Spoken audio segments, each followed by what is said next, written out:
Ketika Tuhan menciptakan padang pasir, apakah Dia menciptakannya dengan berbagai makanan? Jawab dulu, jawab. Jawab. Ketika Tuhan menciptakan padang pasir, ya, apakah Dia menciptakan dengan berlimpah makanan di padang pasir? Ada. Apa? Ada. Makan pasir. Kamu tahu, ketika umat Israel keluar dari Mesir, tidak ada makanan. Tuhan turunkan. Yang saya tanya, dengar. Nih, pertanyaan saya sekali lagi.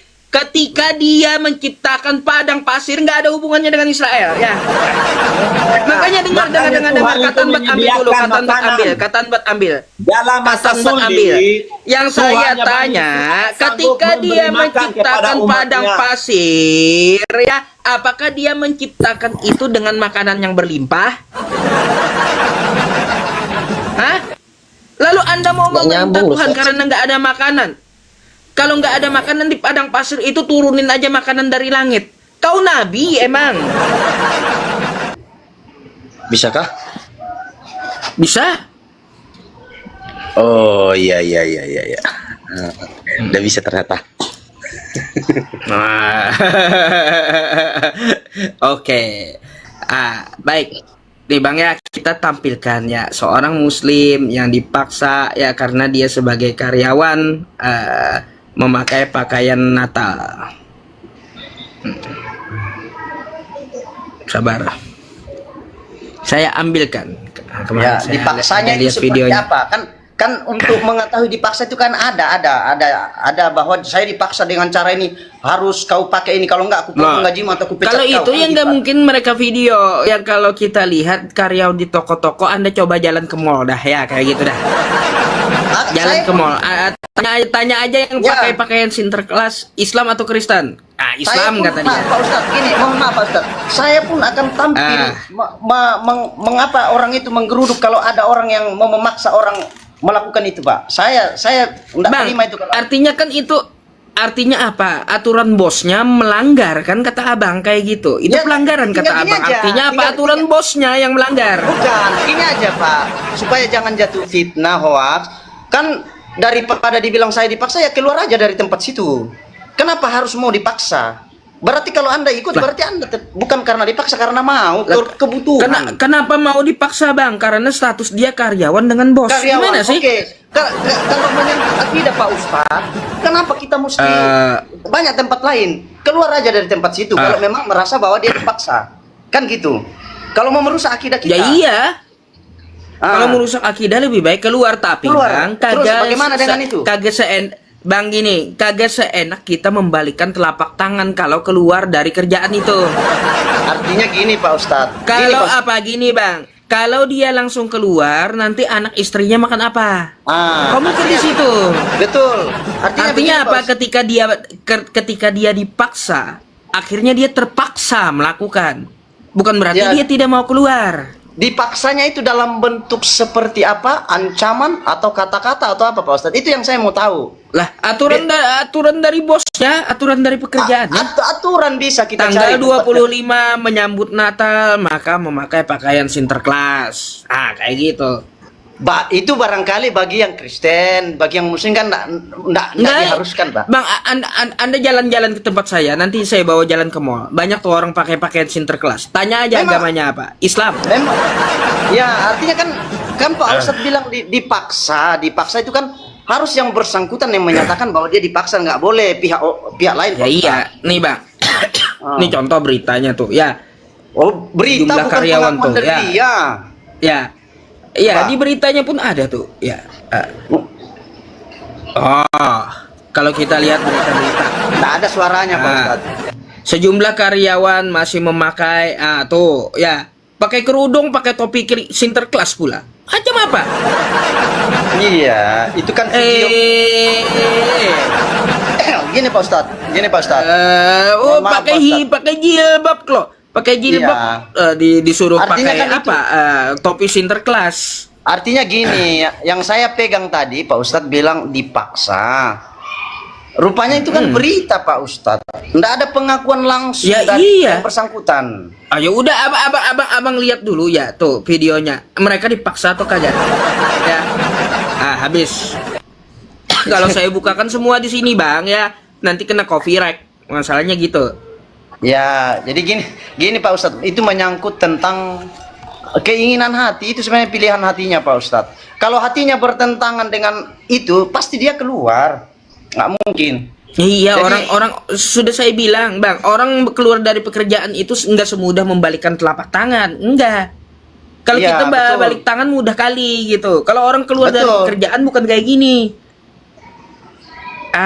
Orang perlu proses. Jadi baik Pak Ustadz, gini ya. Jadi ada saya mau tanyakan Pak Ustadz, bagaimana Pak Ustadz solusi Pak Ustadz?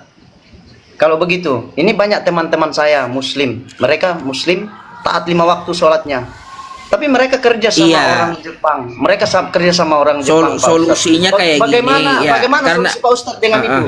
Saya ingin tahu solusinya Baik. Pak Ustadz. Apa solusinya Pak Ustadz? Solusinya kayak gini, artinya seorang bos ya dari Kristen tidak perlu memaksakan kepada anak buahnya yang Islam terkait hari besarnya. Itu satu. Hargai aja gitu. Umat Islam tidak mengikuti atau mengucapkan Natal tersebut.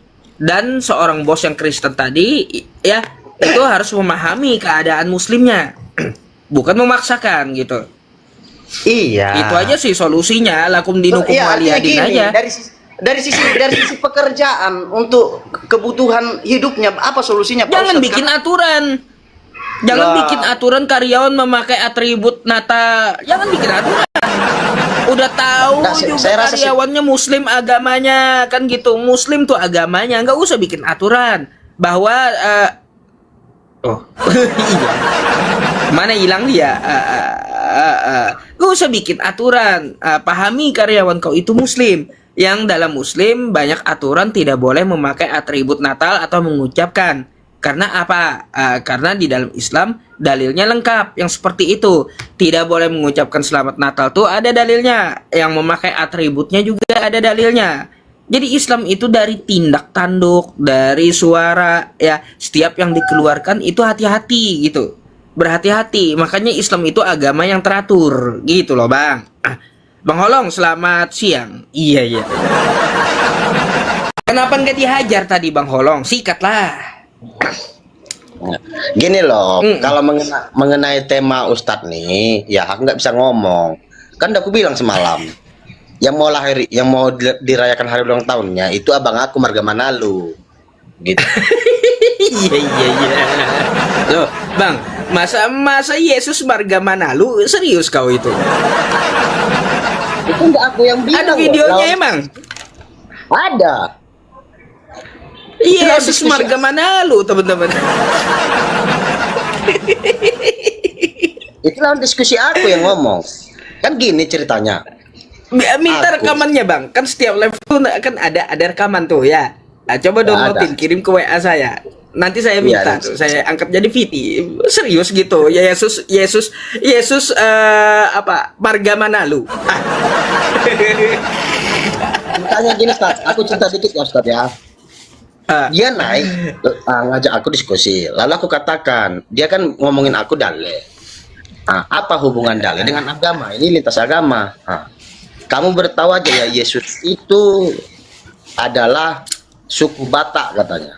Loh, saya bertanya dan saya berpikir kalau orang Batak jelas ada marga, kan gitu.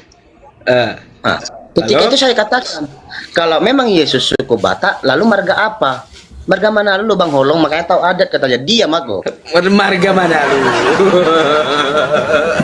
Baru tahu saya Yesus marganya Marga Manalu. Aduh, bentar nih ada Kingdom. Selamat siang. Kingdom, selamat siang. Siang, bro. Siang, bro. Bro. Oke, Bang. Apa nih? Mungkin Bang Holong bisa bantu saya diskusi nih. Beliau temani saya siang hari ini nih. Silakan. Sebentar, sebelum ke Bang Holong, saya tertarik juga dengan diskusimu sama abang siapa tadi ya, yang mengenai Bang Pito. katanya. Gak tahu Bang Ya, Pitunya kemana? Soalnya saya nggak lihat. Tiba-tiba hilang. Ya, Katanya. naikin Anda siapa juga? Moderator ya berarti ya? Ya kita udah ketemu 4 kali apa 5 kali nih bang. Ya iya, maksudnya kok Anda bisa naik padahal saya nggak naikin orang. Dari tadi saya ngomong sama Bang Holong, tiba-tiba Anda nongol naik gitu. Berarti ada moderator gitu. Oh ya, berarti moderator bukan. Iya, nggak tahu saya moderator aktif. Ya. Saya tertarik juga dengan diskusimu tadi bahwa kamu bilang bahwa dipaksa umat Islam itu harus memakai atribut Sinterklas.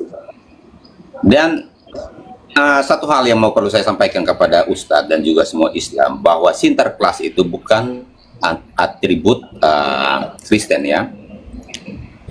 Yang kedua, bahwa tidak ada paksaan di dalam seorang Kristen, bos Kristen itu memaksa harus mengikuti aturan-aturan kekristenan, tidak. Tetapi kalau aturan di dalam perusahaan itu pasti, ya. Karena namanya kita hidup berbangsa dan bertanah air, bertoleransi, maka ketika kita bekerja di perusahaan apapun agama kita, baik saya mungkin sebagai Kristen, dan kalau bekerja di orang yang punya perusahaan itu Islam atau Hindu, saya juga memang harus mengikuti aturan di sana juga. Namanya juga bertoleransi, menghargai. Sebentar. Bang, namanya berarti Anda nggak nyimak sampai selesai penjelasan saya tadi. Karena Anda berkata bahwa seharusnya tidak dipaksa karyawan Islam itu harus memakai atribut Natal ya. Iya betul. Namanya gini. Karena apa? Kalau gini Bang. Karena apa? Kalau coba? itu aturan di dalam perusahaan yang harus bertoleransi.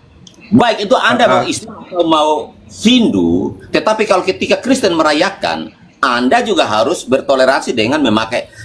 Apakah ketika Anda memakai atribut Kristen, lalu iman Anda begitu rapuh sehingga rontok begitu? Rontok. Rontok. Dalilnya ada, makanya kau coba dengarkan saya. Makanya ya penjelasan saya tadi didengarkan sampai selesai ya.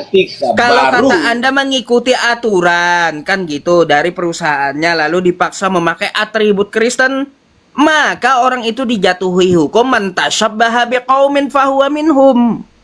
Orang tersebut termasuk dari kaum tersebut. Luntur imannya.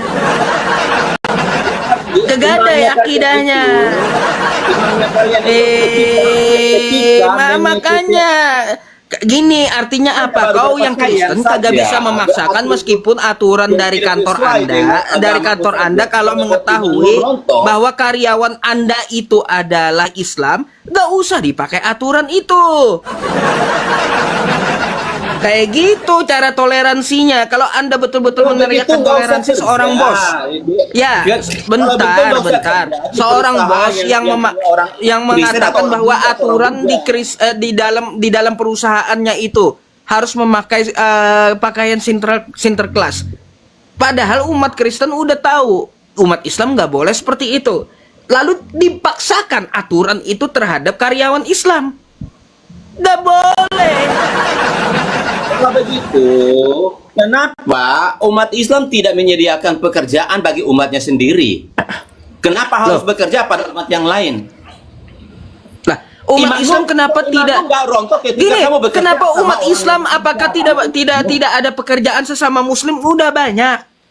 Dan tidak ada larangan juga bekerja kepada orang non-Muslim, nggak ada. Nah, kalau begitu kenapa kamu harus mengikuti kehendak dan kemauanmu sendiri? Namanya bukan kehendak dan kemauan saya, tapi aturan dari agama. Karena nggak ada toleransi dalam akidah, nggak ada. Ustadz, gini. Nggak ada contoh, toleransi dalam akidah itu nggak ada. Ini seorang Kristen ya, bekerja di perusahaan Ustadz yang Islam. Lalu di situ karena toleransi, ketika Idul Fitri, maka saya juga pasti wajib menggunakan atribut Islam. Apa? Peci. Nggak wajib. Ngapain umat ngapain saya bos? Bentar, saya bos Islam. Ya. Anda karyawan saya. Ketika Idul Fitri itu datang, maka apakah saya harus mengatakan bahwa bentar, gantian ngomong.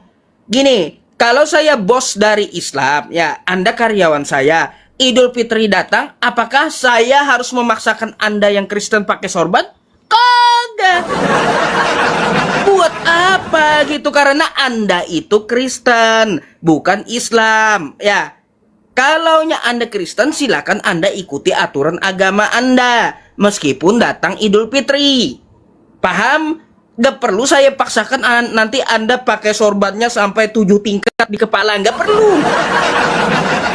Karena Idul Fitri datangnya sorbannya saya kasih 7 tingkat gitu. Baju gamis yang baru. Gak perlu. Gak boleh dalam Islam kayak gitu. Artinya apa? Saya sebagai bos memahami ya, meskipun Idul Fitri mau datang tapi karyawan saya adalah Kristen ya teman-teman. Artinya apa? Artinya kita tidak boleh memaksakan ya aturan agama kita, aturan perusahaan kita kepada karyawan yang Kristen. Kalau Kristen ini kan kagak, maunya ya ngikuti aturan dia yang ditamengi oleh aturan perusahaan dia, yang mana itu menggelincirkan akidah umat Islam. Hati-hati. Makanya seharusnya Kristen yang baik itu toleransi. Kalau datang Natal, masa bodoh dengan umat Islam, rayain sendiri gitu. Ngapain umat Islam juga dipaksa-paksa pakai pakaian Sinterklas, terus ngucapin selamat Natal? Gak perlu. Kalau kau memaksakan aturan itu, berarti kau kagak ada toleransinya. Udah, silakan ngomong. Mana nih, buka dulu mic kau. Bang Holong, lanjut bang, kalau mau ada ditambahin. Tekan aja bang. Bro, seorang ustadz mengajarkan intoleran kepada umatnya. Di mana intolerannya?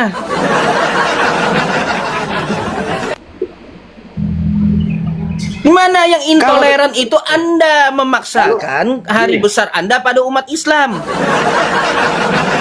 Apa coba? Harus bekerja pada perusahaan yang bukan milik umat Islam. Simpel kan? Keluar aja. Iya. Saya jawab dulu. Keluar aja. Udah saya bilang keluar tidak semudah membalikkan telapak tangan. Bekerja dengan muslim, sesama muslim udah banyak. Karena lapangan pekerjaan terbatas, umat Islamnya juga bekerja kepada orang di luar agama Islam, kan gitu. Kalau dia bekerja kepada orang di luar agama Islam, maka apa? Apakah diperbolehkan dalam agama Islam gitu bekerja kepada orang di luar agama Islam? Boleh jawabannya. Agama kompromi. Kayak gitu. Seharusnya gini. Anda kan sudah tahu ya. Anda sudah tahu Islam mayoritas di Indonesia, kan kayak gitu ya. Kalaunya Anda mayoritas Kristen, silakan Anda pakai atribut Anda. Udah tahu mayoritas Islam di Indonesia, nggak bisa dipaksakan gitu. Aturan Kristen kepada Islam nggak bisa dipaksakan. Itu intoleran namanya. Aduh. Kalau kata Anda bekerja aja kepada orang di luar agama Islam, ada kan? Gini, Anda protes kepada pemerintah ya, kepada pemerintah di Indonesia ini jangan ada Kristen, keluarin Kristen gitu. Biar semua mayoritas Islam, agar Islam bisa bekerja dengan Islam. Gak bisa kau atur-atur. Gak bisa kau atur-atur pemerintah kita. Oke, Ustaz, kamu dengar. Kamu tahu nggak? 80% orang yang menggerakkan ekonomi di Indonesia itu bukan Islam, tetapi Kristen. 80%. Mimpi dari mana kau? Mimpi dari mana? Mimpi dari mana?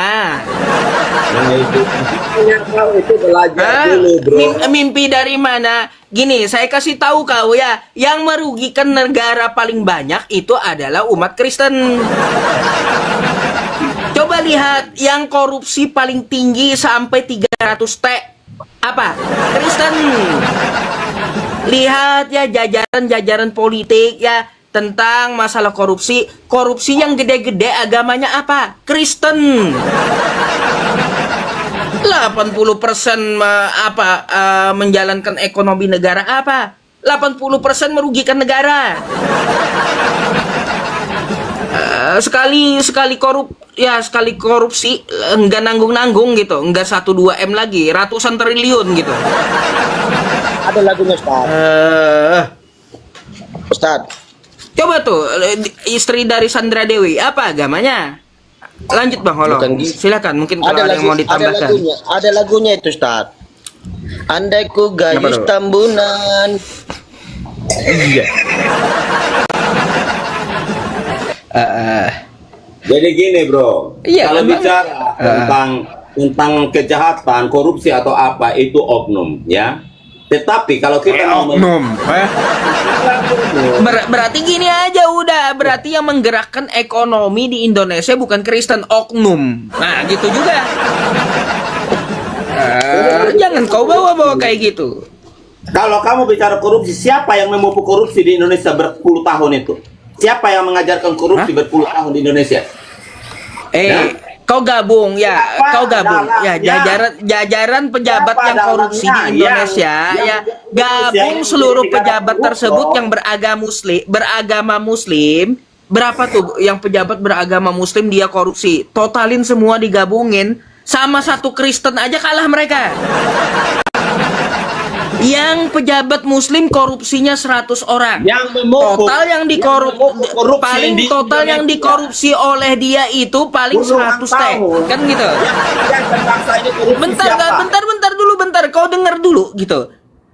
Gabung aja 100 pejabat muslim di Indonesia ini ya, berapa nominal dia korupsi, gabungin 100 pejabat itu. Paling banyak dia korupsi berapa? Puluhan sampai ratusan T. Tapi kalau Kristen nggak nanggung-nanggung, 300 langsung satu orang. Bayangkan satu Kristen mengalahkan ya koruptor dari Muslim 100 orang. Bayangkan kayak gitu ya. Aduh. Ya makanya lanjutlah Bang. Pusing saya dengan orang ini. Kejang-kejang dia. Lanjut Bang Holong, saya serahkan dulu ke Bang Holong.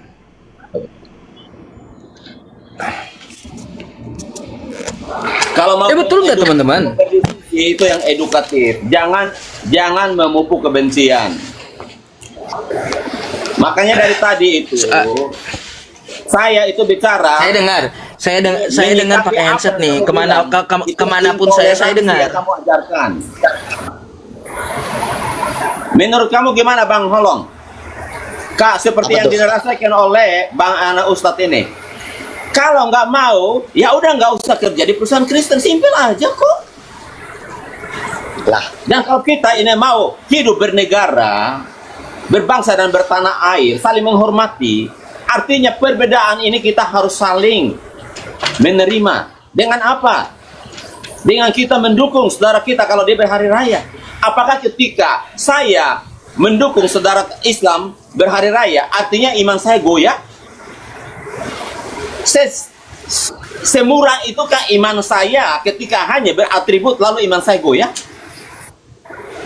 Apa arti iman? Kok begitu rapuh ketika iman yang goyah? Itu hanya berarti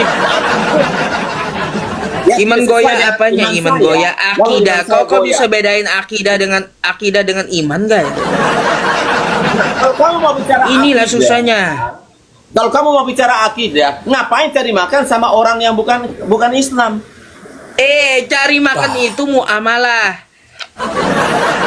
Bukan akidah. Kalau cari makan itu, ingat kalau orang cari makan kerja gitu ya, itu namanya muamalah dalam Islam.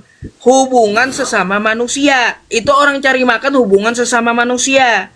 Kalaunya akidah itu ya tidak bisa masalah aturan agama yang diyakini dicampur dengan orang di luar agama Islam. Oke, baik, Gak bro. bisa Anda paksa. Oke, baik. Saya ini Makanya. Ini pertanyaan klasik. Oke, kamu tolong jawab saya. Ketika kamu diperhadapkan dengan masa sulit, ketika tidak ada makanan lagi dan tidak hanya yang ada itu babi. Perkaranya kamu metong kalau nggak makan. Kamu pilih yang mana? Metong atau makan babi? Saya makan tetap. Nah, Lalu di mana Lalu? kaidahnya? Di mana kaidah keagamaanmu? Katanya babi haram. Apakah iya, Di apakah mana mengubah katanya jadi babi halal haram? itu babi? Dengarkan. Kau bertanya kan, saya jawabkan kayak gitu. Saya jawab ya. Kamu nggak boleh makan. Kalau saya dikasih pilihan, ya dengerin Ketika telinga kamu Anda ya. di panorama dengan masa sulit, Ketika kamu Anda makan. bertanya kepada Berarti saya Tuhan kayak kompromi gini, dong. apakah Anda lebih mau ya mati kelaparan atau memakan babi? Saya jawab memakan babi. Lalu kalau ketika saya makan itu babi, apakah akan mengubah hukum babi itu jadi halal? Kagak, tetap haram. Dari mana? Berarti standar karena ganda. terpaksa babi jadi Standar halal, ganda gak imanmu. ada. Standar ganda Tuhanmu. Karena ketika Tuhanmu berkata haram, tetap makanya nih sesuatu yang haram itu bisa dilakukan Nggak bisa oleh orang melindungi. meskipun adalah haram. nggak bisa melindungi umatnya, nggak bisa memberikan makan kepada umatnya. Selain Lalu di mana babi itu kemahakuasaannya? ya narkoba tuh juga coba kau dengar ya. Selain babi, narkoba tuh juga haram, termasuk dari khamar ya. Apakah orang bisa pakai narkoba semuanya? Bisa gitu. Ustaz. Hati-hati kena PL. Hati-hati kena PL nyebutkan itu. Aman nggak bakal kena bang, nggak bakal kena. Jadi apakah seseorang yang memakai narkoba menjadi halal gitu karena terpaksa? Ya kagak, nggak ada urusannya. Meskipun dia terpaksa pakai narkoba itu tidak menjadi halal, tetap haram. Begitu pula babi yang hukumnya haram setelah terpaksa karena kita pilihannya antara mati dan makan babi. Bukan berarti babi itu berubah jadi halal hukumnya. Pintar dikit lah kau nggak usah mengubah-ubah hukum gitu.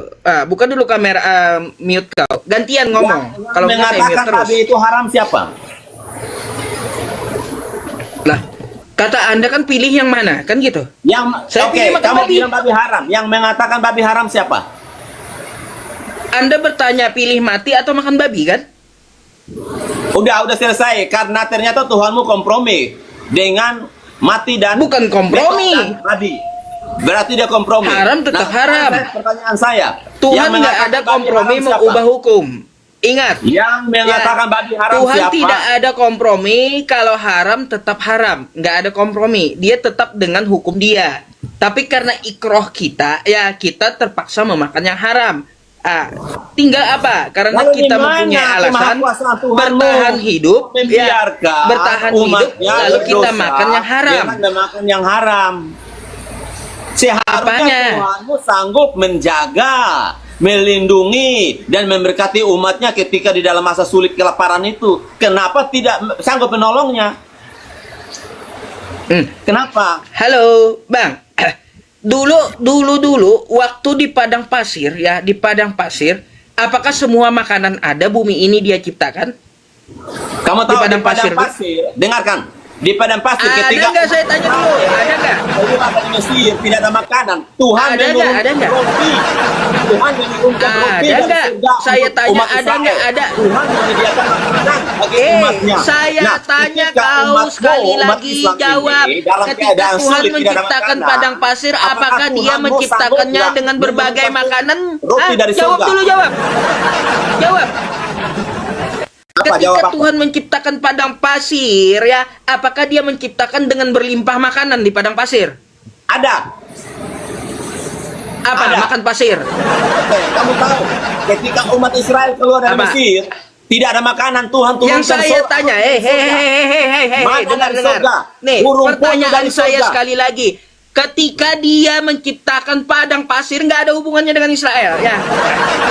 Makanya dengar. Tuhan itu Katan buat ambil. dalam masa Katan buat ambil. sulit. Yang saya Tuhan yang tanya, sanggup ketika memberi Dia makan kepada menciptakan padang umatnya. pasir, ya, apakah Dia menciptakan itu dengan makanan yang berlimpah?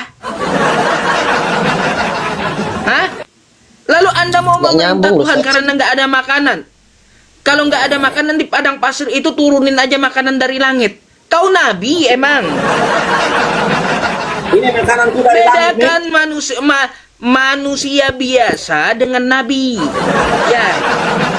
Kacau kali pemahaman kau. Kalau Yesus minta turunkan makanan dari langit, ya iya dia nabi.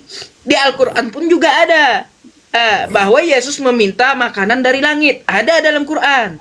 Itu sekelas nabi. Tapi kalau sekelas manusia biasa di tengah padang pasir, ya, apakah dia bisa meminta, ya Allah turunkan makanan dari langit karena nggak ada makanan dalam pasir ini? Nggak bisa kayak gitu. Kau siapa? Utusan Tuhan pun bukan. Makanya kayak gitu, kita pilih mana pasti kita memilih makan babi. Tapi bukan berarti kita memakan babi itu membuat babinya menjadi halal. Enggak, kita terpaksa memakan dan meminta ampun karena apa? Hanya untuk bertahan hidup. Bukan berarti merubah hukum. Ya artinya Tuhanmu kompromi dong, bro. Mana sih? Bukan masalah Tuhan kompromi, kita yang terpaksa. Kompromi karena dia tidak sanggup menolong umatnya dalam Nggak ada kesulitan. Tuhan kompromi dengan hukum yang diturunkan, nggak ada Tuhan kompromi, kita yang terpaksa. Oke. Saya minta waktu 2 menit aja untuk bicara sebentar. Ustadz, kamu lihat ketika umat Israel Tuhan pimpin dari Mesir ke Israel, tanah Kanaan.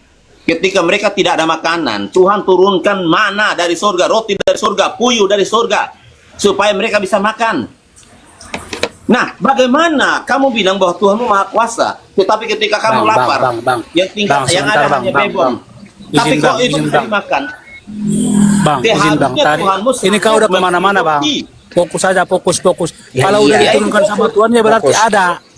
Ini kan kau tadi nanya, kalau nggak ada, itu katanya umat Israel diturunkan sama Tuhan, udah diturunkan sama Tuhan, mau udah ada berarti bang. Nggak usah ke situ, yang nggak ada dulu.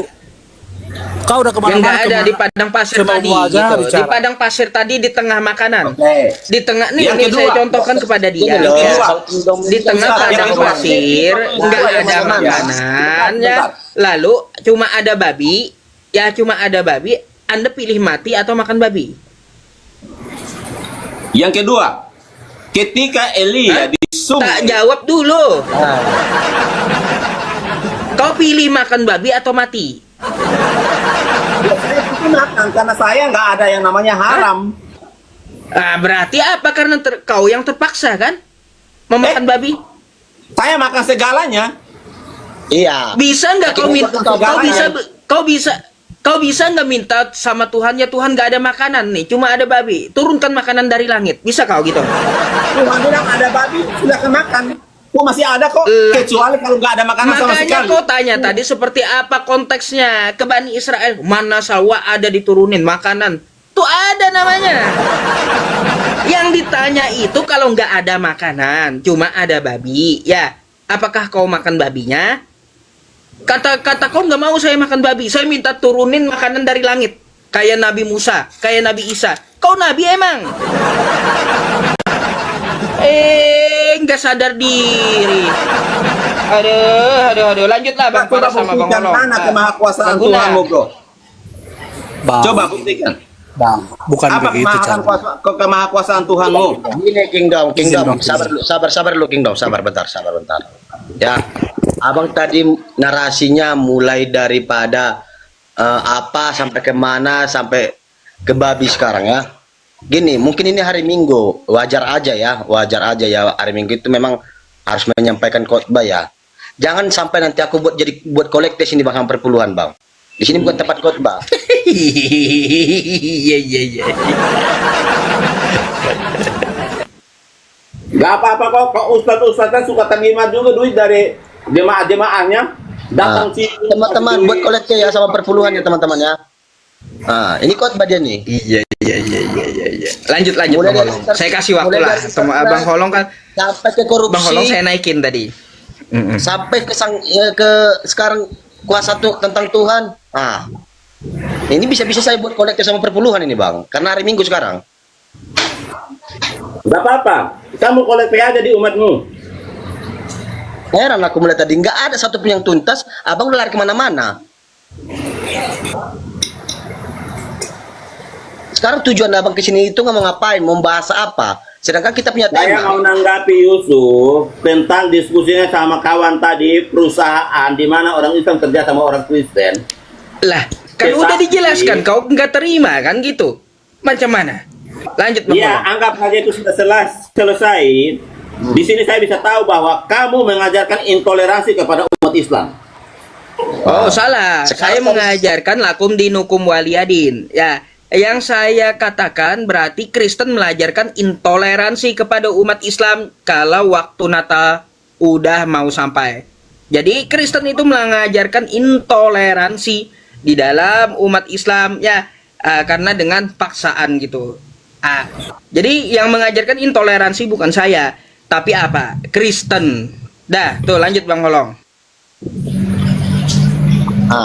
Tadi terakhir abang bilang, Ustadz, kamu itu framing aja itu bahwa ada paksaan. Udah sama Bang Holong tuh. Jadi nggak ada paksaan ya. Jadi Saya jangan minum kamu dulu, mau ngambil minum dulu. mengajarkan kepada umat Islam yang 4.000-an orang yang sedang nonton ini untuk mengikuti ajaranmu intoleransi itu. Jadi Udah sesimpel dibilang aja. saya nggak mengajarkan intoleransi. Saya membongkar ajaran intoleransi dari Kristen. Tuh yang saya ajarkan tadi.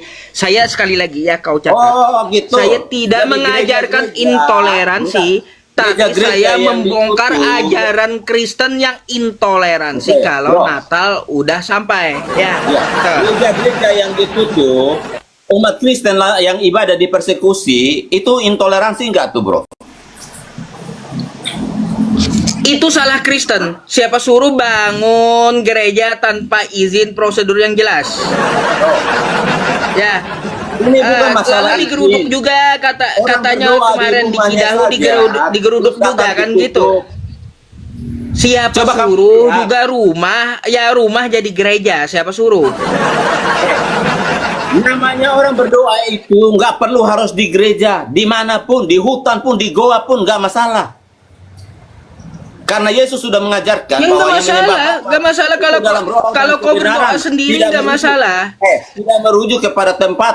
Tidak berkiblat Kalau kau ke arah berdoa mana. sendiri nggak masalah. Ya kalau negara ini punya kau nggak masalah gitu. Tapi negara ini punya aturan, nggak bisa kau atur negara. Memang punya aturan.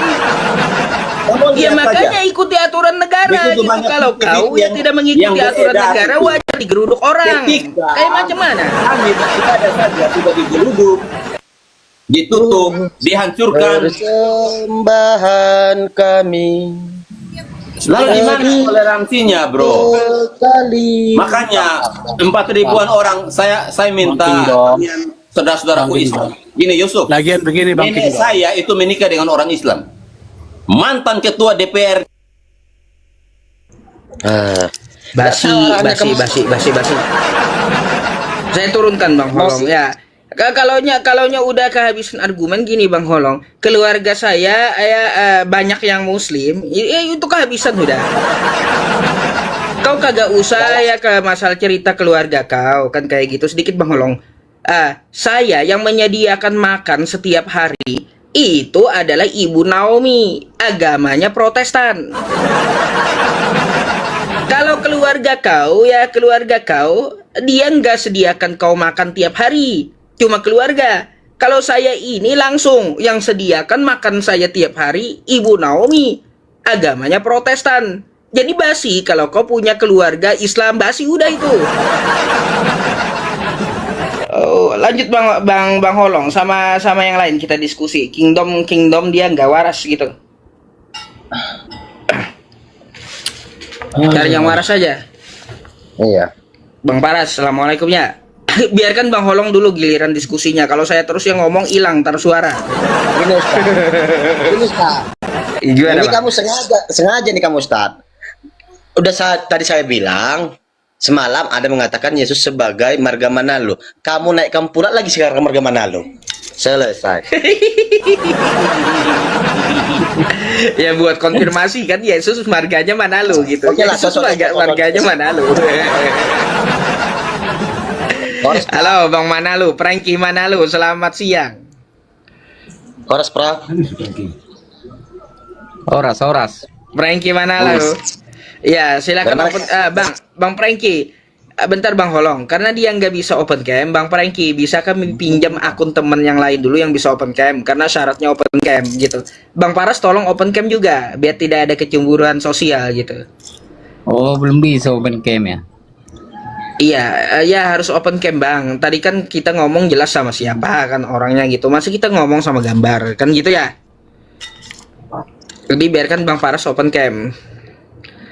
Cari yang bisa open cam aja.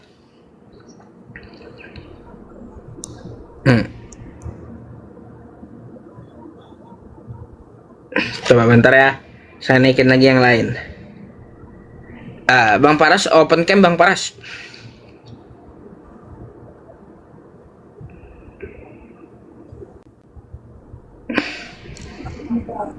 Iya, nanti dibilang moderatornya tuh yang mulai-mulai nggak open cam katanya. Iya, ntar ya, naikin yang bisa open cam.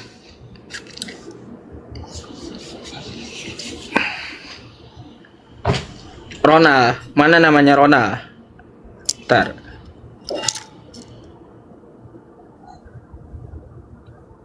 Mana nggak ada Ronald?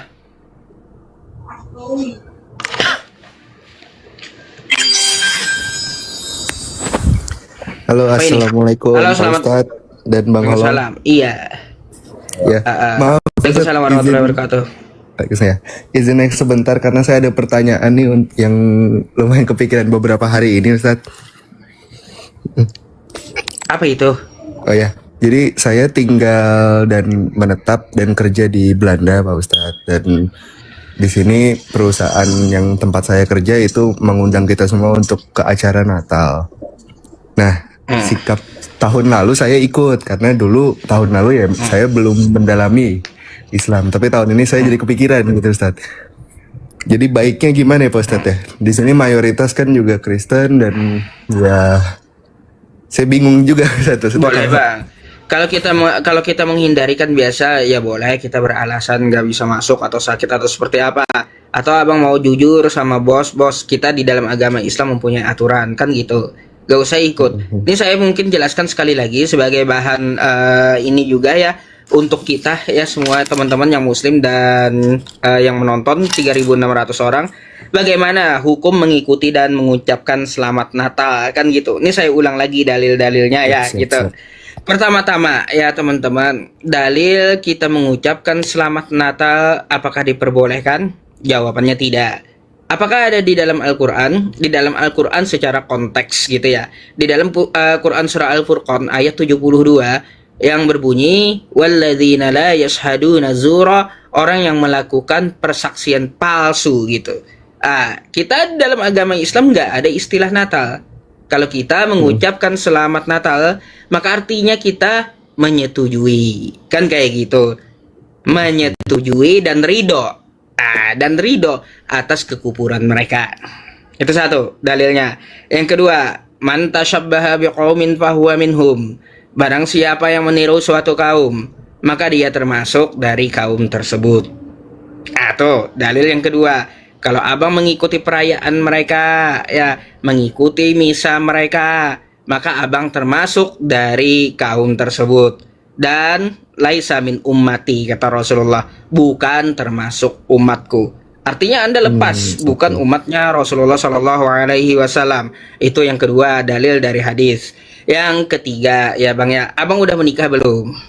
Belum Pak. Belum Pak Ustaz. Belum. Baik, saya tanya yang udah menikah aja. Bang Holong udah menikah belum? Udah Bang. Udah. Waktu Bang Holong menikah sama istri kemarin, Bang Holong pakai apa? Maksudnya dalam hal apa nih? Maksudnya ketika Abang Holong dulu menikah, apakah Bang Holong langsung serumah gitu sama istri? Kan enggak. Yang salah. Kan ada prosesnya pemberkatan kan kayak gitu, atau di Islam nikah. Waktu Anda pemberkatan, apa yang Anda pakai dalam persaksian? Mulut. Dengan ucapan Anda sah dengan istri Anda. Kan gitu. Kemarin Bang Holong bersyahadat. Dengan apa juga Bang Holong syahadat? Apakah dengan dengkul? Ya kagak. Kan gitu. Tapi dengan ucapan. Maka dari itu, karena ucapan, akidahnya bisa tergelincir. Gitu Bang. Hanya dengan ucapan, maka dari itu jagalah ucapan kita. Jadi ya bagaimana menanggapinya, setidaknya kita bisa mencari alasan atau berkata langsung jujur kepada bos bahwa kita mempunyai aturan. Sekali lagi, tidak ada ya toleransi dalam akidah. Gak ada sekali lagi. Yang namanya toleransi itu hanya dalam muamalah atau hubungan sesama manusia. Gak ada akidah itu toleransi. Kalau kita ya ikut-ikutan ke gereja, ya itu namanya bukan toleransi, tapi kolaborasi. Bedakan dulu yang mana toleransi, yang mana kolaborasi. Gitu Bang. Ya. Baik. Siap. Terima kasih banyak Pak Ustadz ya. Nanti Sama-sama. ya sudah Bang, jelas. Oke siap. Kita lanjut ya. Kita lanjut dulu Ya silakan. diskusinya. Assalamualaikum. Terima kasih sudah menjawab. Waalaikumsalam. Waalaikumsalam warahmatullahi wabarakatuh.